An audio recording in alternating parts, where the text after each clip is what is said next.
right? No, that's stupid. No one ever would believe that.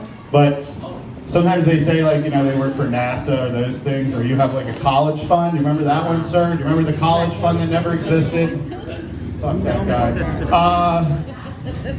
That's not nice. He could have been a woman. Guys, my dad claimed that he invented lasagna. We're not Italian. That's the stupidest thing I ever heard. Thank you so much. Thank you so much for letting me. I'm gonna run away from here as fast as I can. He claimed that he invented lasagna, and we're not Italian. And he also claimed that the mafia pushed him out of Lancaster County in the late 70s. And you know what I mean? They were probably really pissed at my dad for trying to corner the market on corn and cocaine in the late 70s. That was our big exports in Lancaster in the 70s, corn and cocaine. And I always wondered, I'm like, yeah, that probably really was awkward for everybody involved. But how do you think the Italian mafia felt that my father laid claim to their most excellent culinary deliciousness? They were probably really mad about that too. What's your name, sir? I have 10 seconds. What is it? Pony? Pony's not a name. Bodie? From that movie? Did you change that when you came here to surf in the competition? Excellent choice, my friend. Let's give it up for Bodie, and he's gonna win the surf contest. Are you gonna be in the Iron Man, sir? I'm waiting for the Oreo Man. Thank you very much. My name is Jesse Momo. You've been a wonderful crowd. Let's give it up for all the great performers. You guys see your bag?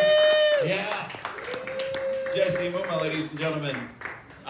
For those of you who've never been to a comedy show before, that's what an open mic at a free show looks like. That's that's the extent of it right there. Oh, we love Jesse. Good job, Jesse. This is the open mic portion. Are you recording this? Yes. TV. Raw Magazine TV. This could go anywhere from TMZ to World Star, huh? All right, we're gonna finish off the open mic portion and get into the section of the show, which is the comedians who are going to entertain you. But we like to support the local comics who are up and coming, so give it up for another comic for the open mic. Yes. Mike Fats. Yeah. Thank you so much. Please remember to tip your servers. They got drugs to buy and kids to feed. And as we all know, drugs are expensive and kids are hard to get rid of. Yeah, thank you. Listen, I promise you I'm a stand-up comedian. I know I look like a disgruntled line cook from Applebee's, but that is not the case. Okay. Yeah, I know I look like I specialize in chicken tenders and picking up bar hags at closing time. Again, I assure you that's not the case. Actually, it is the case, but that's not the point. All right? I know up here looking like I blow lines of coke out of a fucking rolled up child support check, but I'm a good person at heart, I swear to God. Thank you, that's some new shit. I recently quit drinking. It's been a long and hard journey. All right. Yeah, thank you so much. Thank you so much. It's amazing how much your life changes when you're not pouring alcohol over everything, you know? And not a moment goes by that I don't think about the person I used to be when I drank alcohol. And to be honest with you, this has been the longest and hardest 10 minutes of my life. I'm kidding though. It's actually been 30 days. Oh, 30 okay. days, can you believe that? Okay. All right. I don't know why you're clapping. That's how many days I've relapsed in a row. Jeez Louise. I know I may not appear as someone that exactly inspires other people, but I did have a friend the other day tell me that I did inspire him to get into rehab. That's what friendship's for, and I am a highly functioning alcoholic.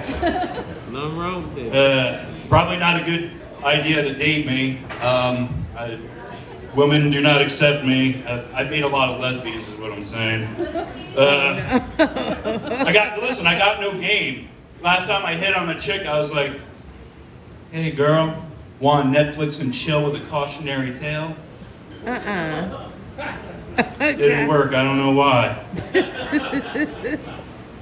And despite my shortcomings, I decided I was going to get back into dating, which is, strange. I figured out when I started getting on these dating apps that I was a fish out of water, literally. I don't know how to fish, so I have to go to the grocery store and buy a fish if I want to hold it up for my Tinder profile pic. Probably would have been a good idea if I removed the packaging before I put it on the hook. Right. Absolutely. I figured out that I do have a type when I was on the dating apps, and that type is a cougar, which is freaking funny because I'm 40 years old, so that's just some girl I went to high school with, Oh, man. Oh, yeah. It's crazy. There's some crazy people on these dating apps. I do have fun with it though sometimes. It's funny because I did notice that there was this weird trend going on in girls' profiles, and I realized it was just for Christian girls. And one of the first lines in their profile would be, "Jesus comes first." And I have no problem with that, but at the same time, statistically speaking, most men do end up coming first. Also, how am I supposed to compete with that, all right? Jesus walks on water. I drown in anything that's above 6 feet. He heals sick people. I avoid that. He can turn he can turn water into wine. I can turn wine into urine. Nothing like, I haven't even swiped left or right yet, and I'm getting cucked by an omnipotent sky hippie. It sucks. All right. Yeah, starting to feel old. Yeah, like I said, I'm 40 years old. I wear the hat because I started balding.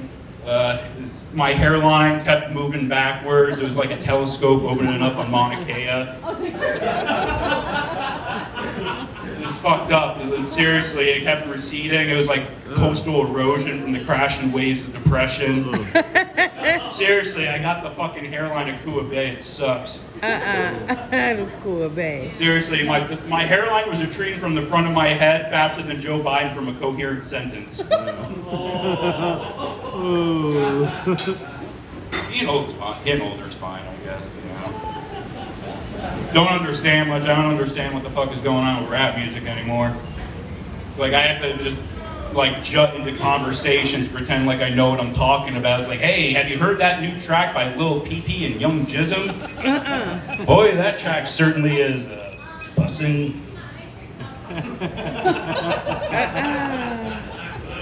Yeah, I'm not becoming irrelevant.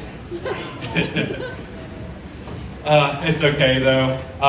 You might have looked at me and said, I bet you this guy's divorced. You are 100% correct. I'm very and so divorced. It was crazy. I was married for 9 years, which is a long time for any hostage situation, really. Yeah, me and her were too different, She liked things like Reiki, astrology, and essential oils, and I'm a simple guy. I just like reality. Hey, listen, I know that joke can cut deep for a lot of you. Just put some lavender on it, you'll be okay.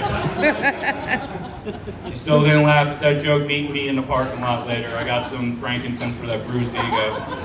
We can get through this together, folks. Now, as a divorced man, you might be asking yourself, why are you snorting cocaine out of a rolled up child support check? Well, that's because I got a kid and I'm a father. Yeah, that's right. And despite that joke, I actually do care about my kid. Actually, his safety is the most important thing to me. Just the other day, I was driving down the road and I saw the sign on the side of the road